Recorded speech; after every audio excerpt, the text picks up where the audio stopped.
If you look at your life and see a graveyard of half-finished projects, a guitar in the corner, a half-coded website, a set of baking tools, and a sudden urge to learn jujitsu, you probably feel a very specific type of shame. Society has a word for you: dilettante. They tell you that you are chaotic or that you lack the grit to specialize. You feel like an imposter because you can't just pick one lane and stay in it. You might even know the phrase, jack of all trades, master of none, and you use it to beat yourself up, but you are forgetting the rest of the quote. The full quote is, a jack of all trades is a master of none, but oftentimes better than a master of one. Psychology suggests that this feeling of being scattered isn't a defect, it is a symptom of a highly adaptive nervous system. You aren't failing to specialize.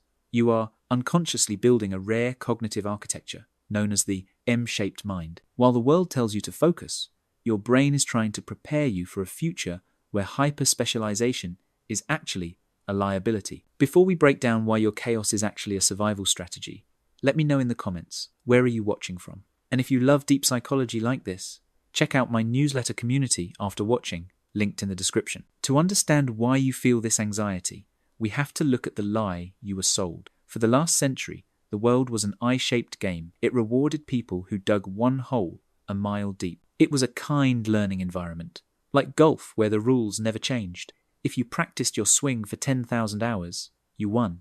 But you don't live in a kind environment. Your brain instinctively knows that the modern world is a wicked environment. The rules change every day. In a wicked environment, the specialist is fragile. If the industry changes, they are obsolete. Because of this, you naturally drift. One year you are obsessed with electrical wiring and HVAC systems, and the next you are deep into yoga, heavy lifting, and DJing rave music. To an outsider, this looks like a chaotic personality. They might call you a strange man or unfocused. But what you are actually doing is gathering data points from disparate domains. This is where the magic happens. Psychology calls this far transfer. The specialist uses near transfer. They solve problems they have seen before using the same old tools.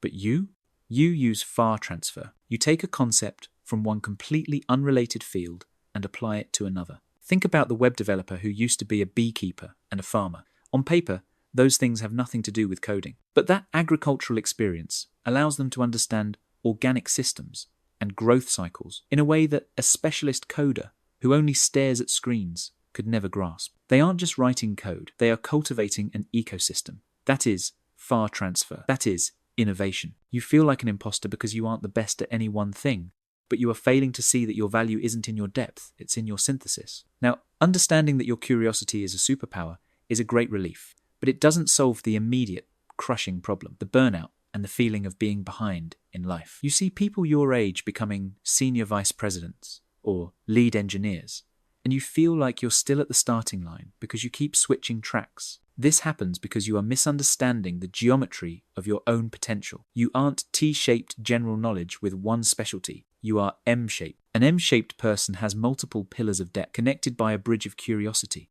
But here is the trap. You cannot build all the pillars of the M at the same time. If you try to learn data science, write a novel, and start a business all in the same month, you will collapse.